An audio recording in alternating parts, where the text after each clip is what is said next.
అక్క చేతి వంట. ఈ రోజు నేను మీకు చూపించబోయే recipe special masala chicken biryani. కొంచెం డిఫరెంట్ గా మసాలా చేసి నేను వేసి కలుపుతున్నాను. చాలా చాలా టేస్టీ ఉంటుందండి, చాలా బాగుంటుంది. రెగ్యులర్ బిర్యానీ కన్నా ఇంకా టేస్ట్ ఎక్కువ వస్తుంది అన్నట్టు. ప్లీజ్ షేర్ చేయండి, లైక్ చేయండి, సబ్స్క్రైబ్ చేయండి మా ఛానల్ని. థ్యాంక్ యూ సో మచ్ అండి నా ఛానల్ని మీరు ఆదరిస్తున్నందుకు. మీకు ఏమైనా కర్రీస్ కావాలన్నా, ఏదైనా స్పెషల్స్ కావాలన్నా నాకు కామెంట్ చేయండి, నేను రిప్లై ఇస్తాను. రెసిపీలోకి వెళ్ళిపోదామా?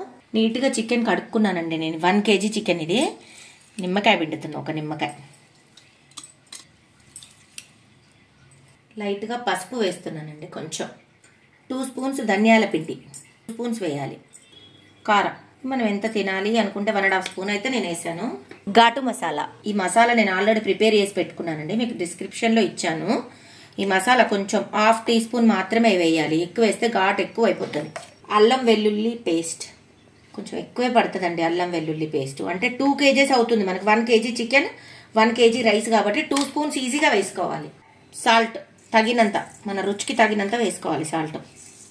ఆయిల్ అండి, నేను యాక్చువల్గా ఒక పావు ఆయిల్ పోసుకుంటున్నా. ఒక స్పెషల్ మసాలా తయారు చేస్తున్నానండి నేను ఈరోజు బిర్యానీ కోసం. ఒక 5-6 పచ్చిమిర్చి తీసుకున్నాను. గుప్పెడంతా పుదీనా అండి, కడుక్కున్నాను నీట్గా. గుప్పెడు కొత్తిమీర, 2 టమాటా అండి. ఈ 2 టమాటా కట్ చేసి వేస్తాను. లైట్గా కొంచెం సాల్ట్ వేస్తాను. మిక్సీకి వేద్దాం, రుబ్బుకోవాలి ఇవన్నిటిని మనం. ఇది మెయిన్ సీక్రెట్ మసాలా అండి. ఈ మసాలాని మనం అందులో వేయాలి. బాగా ఈ మసాలా అంతా పట్టాలండి చికెన్కి, ఎందుకంటే ఆయిల్ వేసిన అన్నీ వేసిన ఇంక ఇలా మంచిగా నీట్గా కలుపుకొని ఒక 1 అవర్ దీన్ని నానబెట్టాలి. ఇక నానబెడితే బాగుంటుంది. కేజీకి ఒక 100 grams అట్లా పెరుగు వేయాలండి కంపల్సరీ. ఇక బాగా కలపాలండి దీన్ని నీట్గా.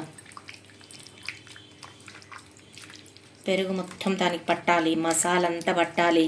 అన్ని మసాలాలు వేసాం కదా, మంచిగా మసాజ్ చేయాలి దీన్ని. ఇంకా ఎంత బాగా కలుపుకుంటే అంత బాగుంటుందండి ఇది. మంచిగా అన్ని పడతాయి కాబట్టి పీస్ కూడా పిల్లలు కూడా తింటారండి, బాగుంటుంది చాలా. అందుకే మంచిగా కలుపుకోవాలి. 5 పచ్చిమిర్చి డైరెక్ట్ వేసేసానండి కడిగి. కొంచెం ఇందులో నానితే మనం బుక్క కప్పుడప్పుడు పెట్టుకోవడానికి కూడా చాలా బాగుంటుందండి. కొంచెం అంత కొత్తిమీర పుదీనా కూడా వేసేద్దాం ఇందులో. ఇంకా కడిగి పెట్టాను ఆల్రెడీ, నేను వేయలేదు. ఇక నీట్గా కలిపి పెట్టేసుకుందాం. నేనైతే టేస్ట్ చేస్తానండి దీన్ని, అంటే ఉప్పు కరెక్ట్గా ఉందా లేదా మనకు తెలియాలి కదండి. ఉప్పు కరెక్ట్గా ఉందా లేదా తెలియడానికి ఇలా తీసుకొని ఇంకో ఇలా కొంచెం ఇలా పెట్టేసుకొని టేస్ట్ చేస్తాం. ఉప్పు కరెక్ట్గా ఉందండి. ఇంకా ఇది నానాలి, మంచిగా నానితే కానీ ఇంకా టేస్ట్ చాలా బాగుంటుంది. నానబెట్టేద్దాం. పెట్టేస్తున్నాండి ఇంకా బిర్యానీకి. మంచిగా నానింది, 2 hours అట్లా నానబెట్టాను. కొంచెం ఆయిల్ వేసి ఇంకా మొత్తం పెట్టేయడం. ఇట్లా జాజికాయ కొంచెం కట్ చేసి వేసుకుందామండి, ఎక్కువ వద్దు. స్మెల్ బాగుంటుంది, మసాలా కూడా మంచి అరోమా వస్తుంది దీనివల్ల మనకి. పువ్వు అండి, అది రాతి పువ్వు. చిటికెడు సాజీరా, లవంగాలు చూడండి ఒక 4-5 వేసాను అంతే. స్టార్స్ అండి, కొంచెం కొత్తిమీర, కొంచెం పుదీనా అండి, బగారాకు, ఉప్పు.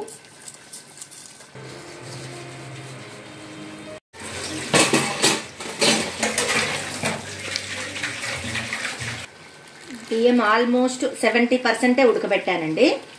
ఆల్రెడీ ఇది రెడీ అయిపోయింది. వేయటమే, ఇంకా దమ్కి వేసేసినామంటే అయిపోతుందండి. 1/2 నిమ్మకాయ పిండుతున్నానండి నేను ఇందులో. లైట్గా నెయ్యి వేసుకుంటున్నానండి. నేను మ్యాక్సిమం నెయ్యితోనే ఎక్కువ చేస్తాను. నెయ్యి వేసుకుంటేనే మనకు ఒక టైప్ టేస్ట్, మంచి రెస్టారెంట్ ఫీల్ రావాలంటే నెయ్యి కంపల్సరీ వేసుకోవాలి. ఫ్రైడ్ ఆనియన్స్ ఇక్కడ వేద్దాము. కొన్ని రైస్ మీద పెట్టుకొని తింటే బాగుంటుందండి. నేను గోధుమ పిండి తీసుకున్నాను దమ్ముకి. చూడండి, దమ్ చేసేయటం. ఇంకా ఆవిరి బయటికి పోవద్దు కొంచెం కూడా. ఇది పెట్టడం వల్ల ఏంటంటే మూత గట్టిగా దీనికి అంటుకుంటుంది గోధుమ పిండికి మంచిగా.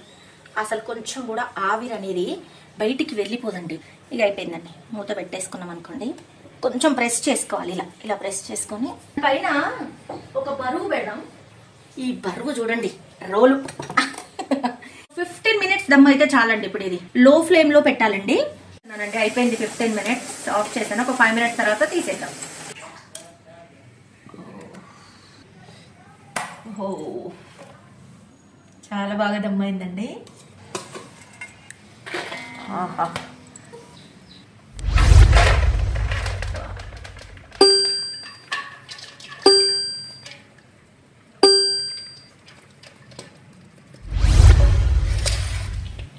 వేడి వేడి బిర్యానీ రెడీ. చూడండి ఎంత బాగుందో. అసలు స్మెల్, మసాలా స్మెల్ బాగా తెలుస్తుంది. అద్దరిపోయిందంటే అద్దరిపోయిందండి, చాలా బాగుంది.